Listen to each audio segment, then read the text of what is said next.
வாமா வாமா, நம்ம கடையில யாரா மீன் எல்லாம் இருக்குமா. என்ன வேணுமோ வாங்கிக்கோமா, கம்மி ரேட்ல போட்டு தரேன். இறெல்லாம் பார்க்க ரொம்ப ஃப்ரெஷ்ஷா இருக்கு. இப்ப புடிச்சிட்டு வந்ததா?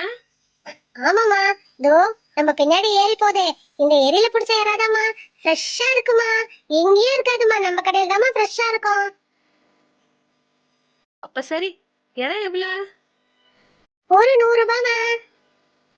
ரொம்ப சொல்ற. 3 இறா வச்சுட்டு 100 ரூபாய் சொல்றியே.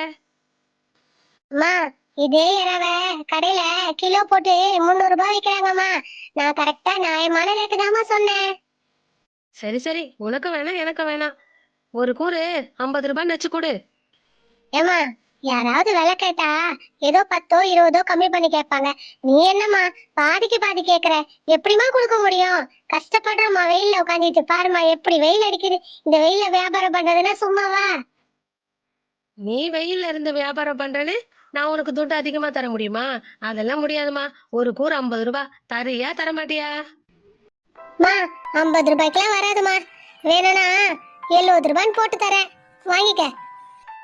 இங்க பாருமா, 70 ரூபாய்லாம் இல்ல. நான் சொன்ன மாதிரி 50 ரூபாய் தான்.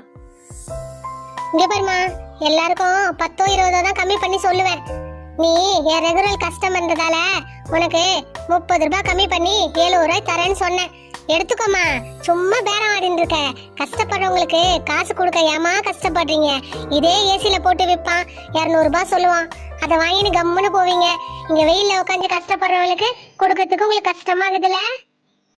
ரொம்ப பேசிக்கிட்டே இருக்காத. சரி சரி, கொடு கொடு, என்ன பண்றது?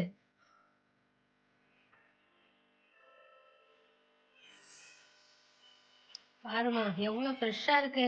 இந்த இறா வாங்குறதுக்கு உன்னை இவ்வளவு கஷ்டப்பட்டு வாங்குற.